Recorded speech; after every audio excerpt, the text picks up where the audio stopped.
सुप्रभात बच्चे, कैसे हैं आप लोग। उम्मीद करते हैं सब अच्छे से होंगे। मैं भी कुशल हूं और आपकी कुशलता की सदैव कामना करता रहता हूं।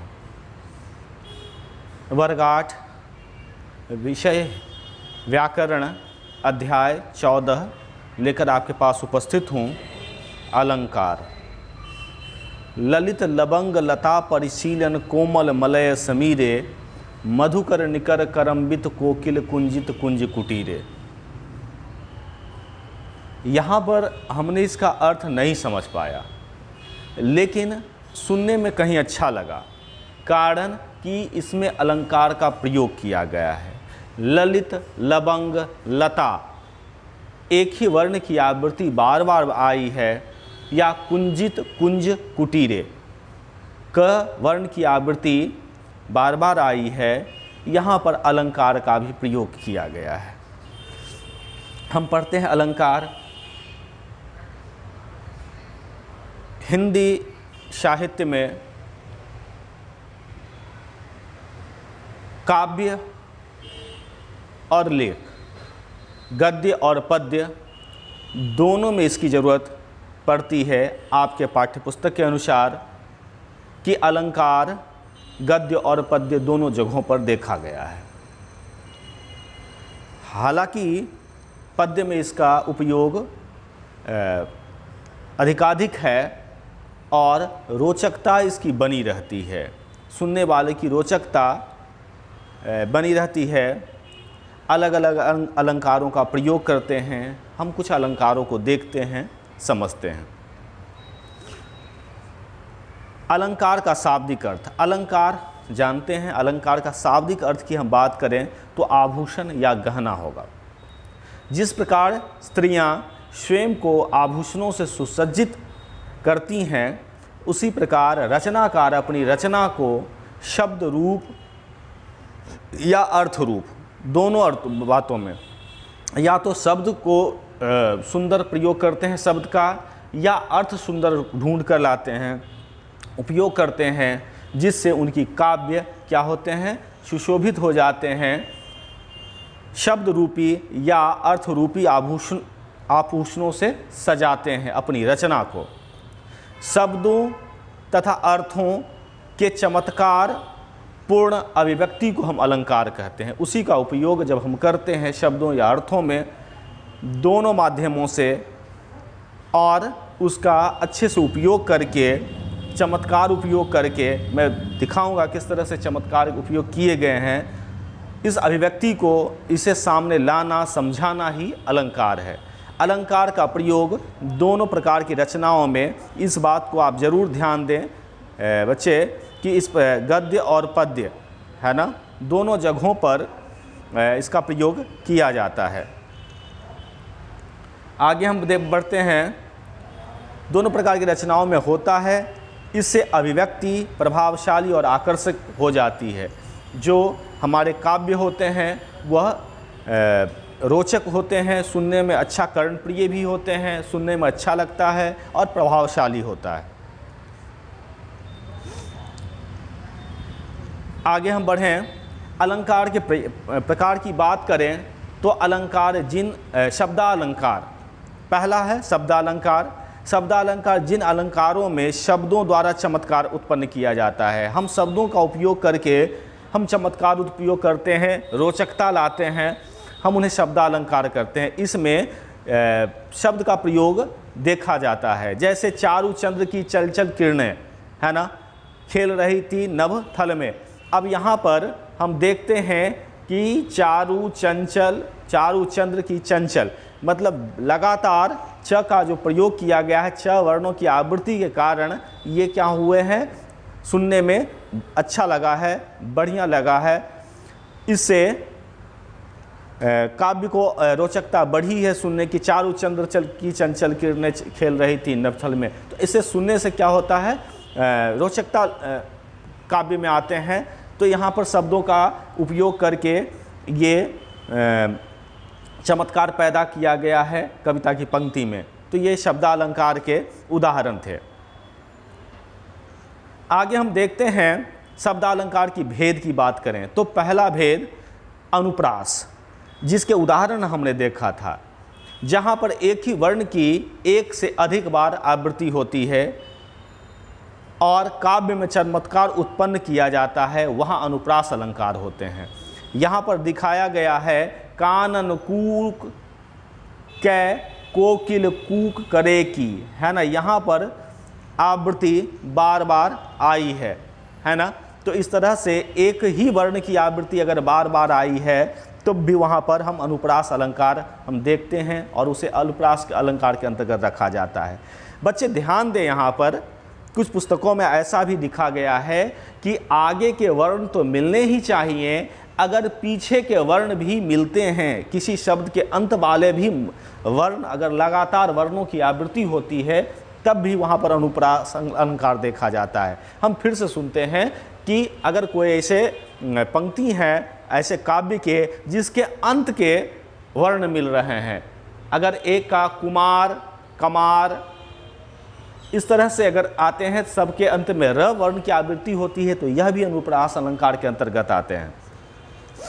हम बढ़ते हैं आगे। अनुप्रास के बाद बात होती है यमक। यमक अलंकार, जहाँ एक शब्द का एक से अधिक बार प्रयोग किया गया है और प्रत्येक बाद उस शब्द का अर्थ जब भी प्रयोग किया गया है तो उस शब्द का अर्थ अलग अलग हो, उसे हम यमक अलंकार कहते हैं। यानी शब्द एक ही लेकिन हर बार प्रयुक्त हुए हैं तो अलग अर्थों को लेकर प्रयुक्त हुए हैं। यहाँ है कनक कनकते 100 गुणई मादकता अधिकाय, या खाए बौड़ाए नर या पाए बौड़ाए। यहाँ पर एक कनक का मतलब होता है सोना और दूसरे कनक का मतलब होता है धतुरा। धतुरा एक नशीला पदार्थ जो ईश्वर शंकर भगवान के पूजोत्सव में पूजे में उनका प्रयोग किया जाता है, उनको चढ़ाया जाता है, जहर के रूप में भी प्रयोग किए जाते हैं, उस मादकता लिए हुए होते हैं। तो कनक कनकते 100 गुनी, मतलब एक जो कनक हैं यानी सोना धतुरे से कहीं ज़्यादा क्या है, मादकता देने वाली है, नशा पैदा करने वाली है। एक तो खाते हैं तब पागल हो जाते हैं और दूसरा पाने के बाद ही लोगों में जो इस तरह की लोगों में दिखावे का जो प्रचलन चला है, अगर आप सोना पहने हुए हैं तो आप दिखाएं लोगों को, तो एक कनक दूसरे कनक से, मतलब एक कनक यानी सोना धतुरा से कहीं ज़्यादा मादकता देने वाली है। तो यहाँ पर अलंकार में, यमक अलंकार में हुआ है कि एक ही शब्द का हम 2 बार प्रयोग किए हैं और दोनों बार अलग अर्थ लिए हुए हैं। तो अतः यह जो उदाहरण है यमक अलंकार के उदाहरण हैं। आगे श्लेष अलंकार। श्लेष का मतलब होता है चिपका, चिपकना। तो श्लेष अलंकार जहाँ एक ही बार प्रयुक्त शब्द को एक से अधिक अर्थ में अर्थ हो, वहाँ श्लेष अलंकार होता है। शब्द एक ही है और संयोग ऐसा है, संयोग ऐसा हुए हैं कि वहाँ पर अलग अलग अर्थ हुए हैं। ऐसा नहीं कि यह सोचकर बनाया जाता है उस अर्थों के लिए। श्लेष का मतलब सुने, संयोग भी होता है। वहाँ पर यह सोचकर नहीं बनाया जाता है कि हमें जैसे कनक कनकते 100 गुना, तो एक कनक दूसरा, ये सोचकर बनाया गया, अर्थ को देकर बनाया गया, शब्द को लिखा गया है। लेकिन यहाँ पर संयोग से अर्थ इसके अनेक अर्थ निकलते हैं। कोई सोच समझकर यह पंक्ति नहीं लिखी जाती है, अन्य अर्थ भी निकल सकते हैं। यहाँ पर रहमन पानी राखिए, बिन पानी सब शून, पानी गए न उबड़े मोती मानुष चून। यह श्लेष अलंकार का सबसे जिद्दा जागता उदाहरण है। यहाँ पर 2 पानी का मतलब यहाँ पर 2 हुए, एक अर्थ तो एक ही है, रहमन पानी राखिए, बिन पानी सब शून, बिना पानी का सब कुछ बेकार है। पानी गए ना उबड़े मोती मानुष चून, मोती मानुष चून, कितने भी मोती मानुष चुन लेगा, कितने भी कमा लेगा, अगर जल नहीं रहेंगे तो जीवन नहीं रहेगी। सामान्य अर्थ। विशेष अर्थ में देखते हैं, यहाँ पर पानी का मतलब सम्मान से है, इज्जत से है। रहीमन पानी राखिए, अपनी सम्मान आदमी को बचा कर रखना चाहिए, अपने संस्कार बचा कर रखना चाहिए। बिन पानी सब सून, अगर आपके पास सम्मान नहीं है तो कहीं पूजे नहीं जाएंगे। पानी गए न उबरे, बोला जाता है इज्जत के बारे में, एक बार चली जाती है दोबारा नहीं लौटती। कितना भी लोग पैसा कमा लें, कितनी भी तरक्की कर लें, लेकिन एक बार अगर इज्जत चली जाए तो फिर लौट कर नहीं आती।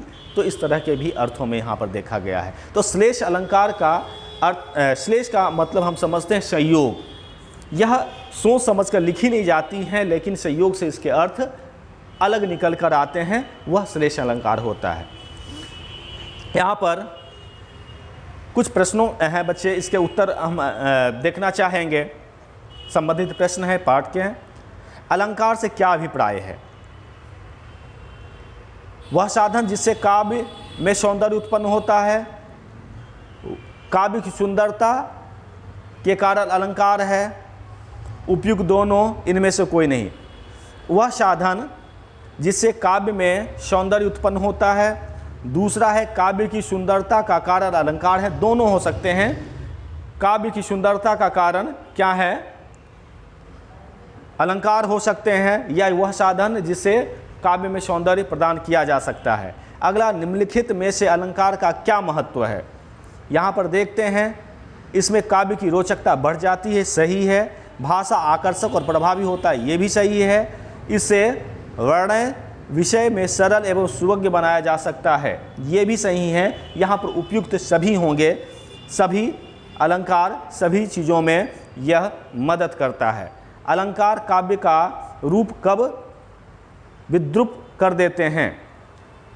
अलंकार साधन के स्थान पर साध्य बन जाता है, सही है। अलंकार का काव्य में अधिकाधिक प्रयोग, ये भी हो जाते हैं। जब अलंकार का अधिकाधिक प्रयोग होते हैं तो विद्रूप हो जाते हैं, हम नहीं समझ पाते हैं उसे। उनका प्रयोग कलात्मक से न किया जाए, उनका प्रयोग कलात्मकता से न किए जाए, यहाँ भी इसके उपयुक्त सभी होंगे। जहाँ विशिष्ट शब्दों का प्रयोग काव्य सौंदर्य की दृष्टि से, शब्दों का प्रयोग अगर हम करते हैं काव्य की सौंदर्य बढ़ाने का, यहाँ पर शब्द अलंकार उचित होंगे। आगे, दोनों शब्दों का अर्थ के कारण काव्य की सुंदरता वृद्धि हो। जहाँ शब्दों के अर्थ के कारण सुंदरता अगर वृद्धि हो तो वहाँ पर अर्थालंकार होगा। तो धन्यवाद बच्चे, आपने शब्दालंकार के बारे में सीखा। अगले भाग में हम अर्थालंकार के लेकर आएंगे। धन्यवाद आपका।